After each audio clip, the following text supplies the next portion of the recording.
Hi.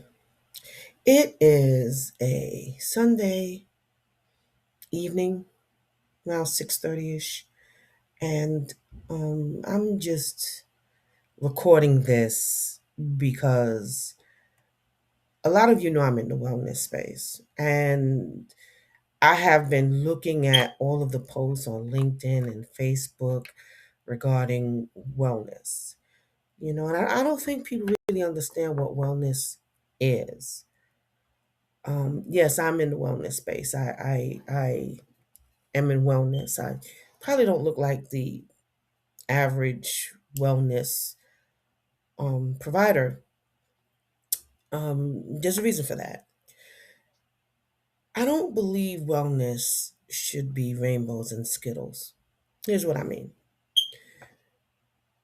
Life is not always going to be perfect. I know that because I'm struggling right now with a major situation in my life. And I may not be the face of what people commonly understand as wellness, but I am the face of wellness. I look at all of these high profile, high achieving unalivings and killings over the past few weeks, and I ask myself the question, why does it seem to happen, especially for people who are high achievers?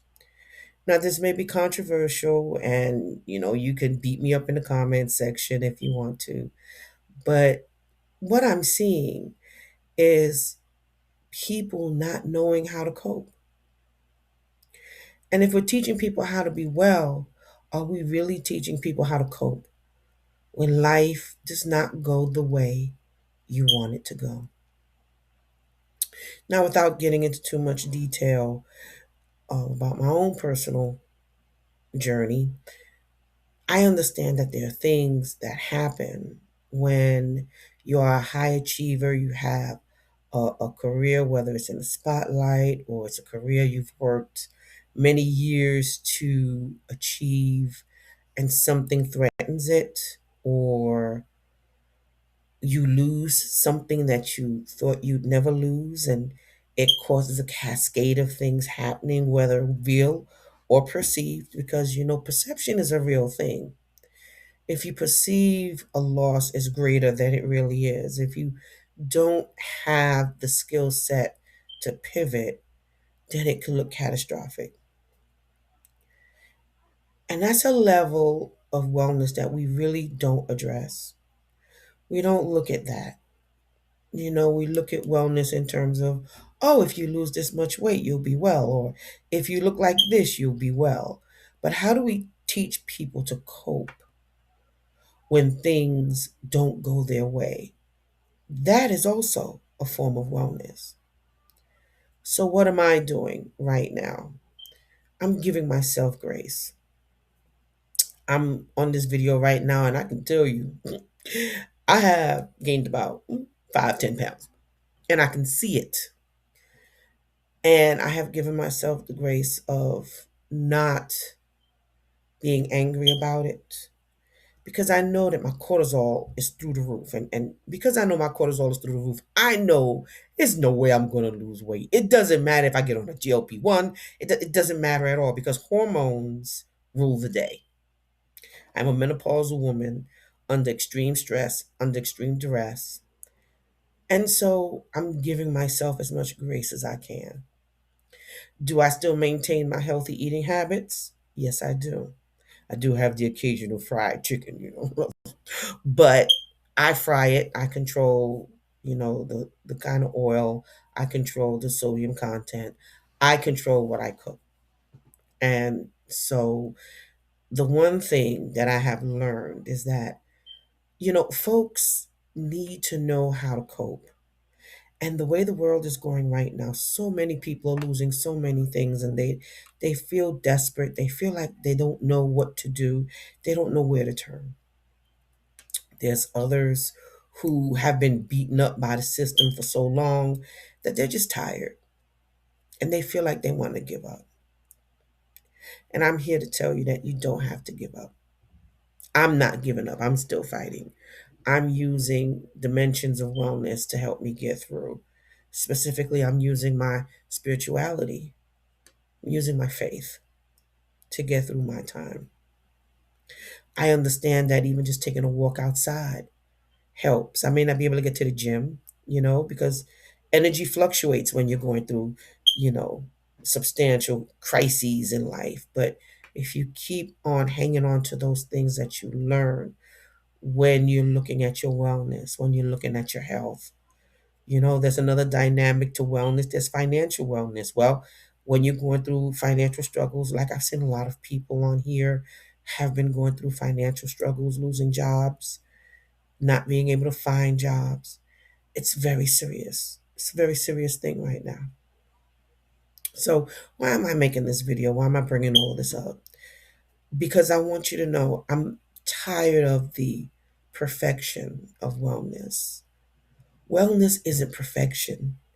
Wellness is a continuous, ongoing, day to day decision that you make.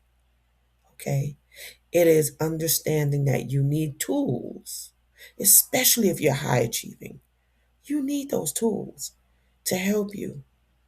Not the regular, oh, gonna blow stuff up your behind or anything like that, but real wellness. Understanding that you need tools to carry so that when you go through these difficult challenges, it doesn't go the other way. All of those people who unalive themselves or their loved ones, it's a tragedy. And I'm not sitting here telling you that, oh, I got the magic answer. Wellness is the magic answer. That is not what I'm saying.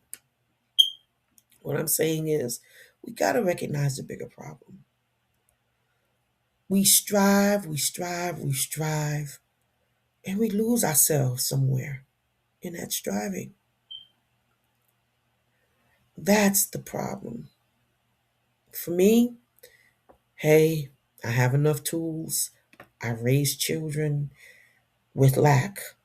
I'm not saying that I have any lack, but I've raised children.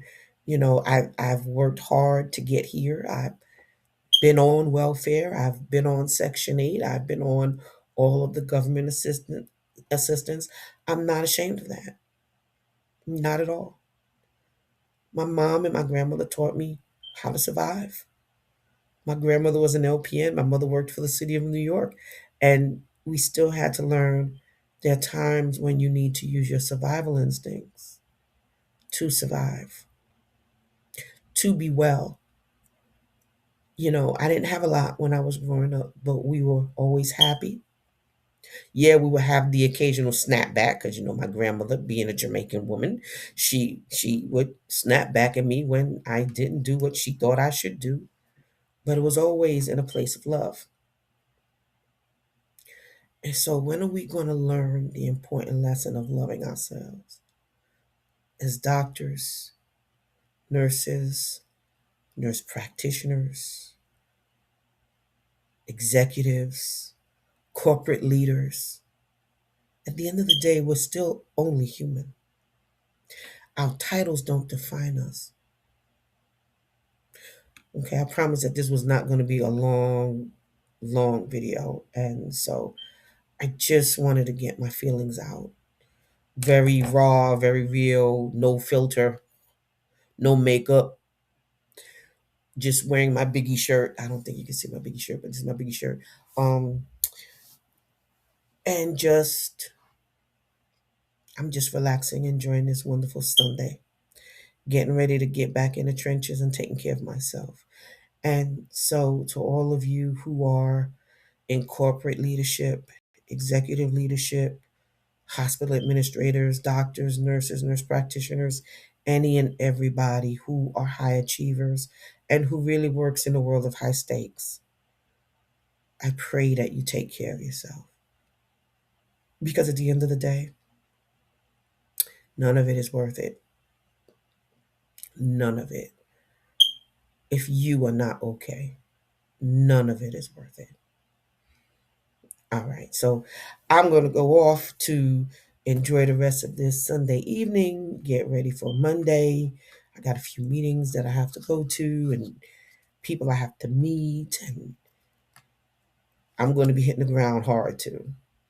But I'm grateful that I took this time to breathe and just know that I'll be okay, even in this time of trials and struggles and tribulations. So I'm not going to say anything like, oh, if this resonated with you, DM me a certain word. I'm not going to do that. All I'm going to say is, if this video, this little snippet of time, if it has resonated with you at all, just send me a quick message. Just, say, hey, if you need help, if you need support, I'm here.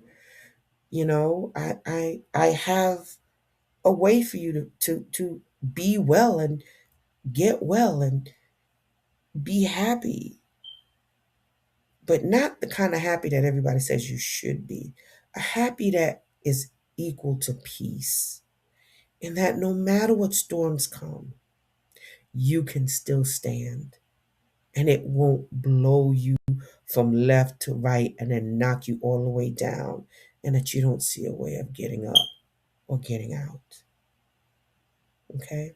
If you're in the state of North Carolina, I can help you as a nurse practitioner. If you're not in the state of North Carolina, I can help you with the wellness division because it's not medical. This isn't really a medical thing that I'm offering, actually. It is a people connected thing. So if it resonated with you, send me a message. Say, hey, Juanita. You don't have to say Dr. Perkins. Just say, hey, Juanita, can you help me? How can we meet? How can we connect? Because it's not just about giving out something. It's about connection. That's what we need right now is connection. All right.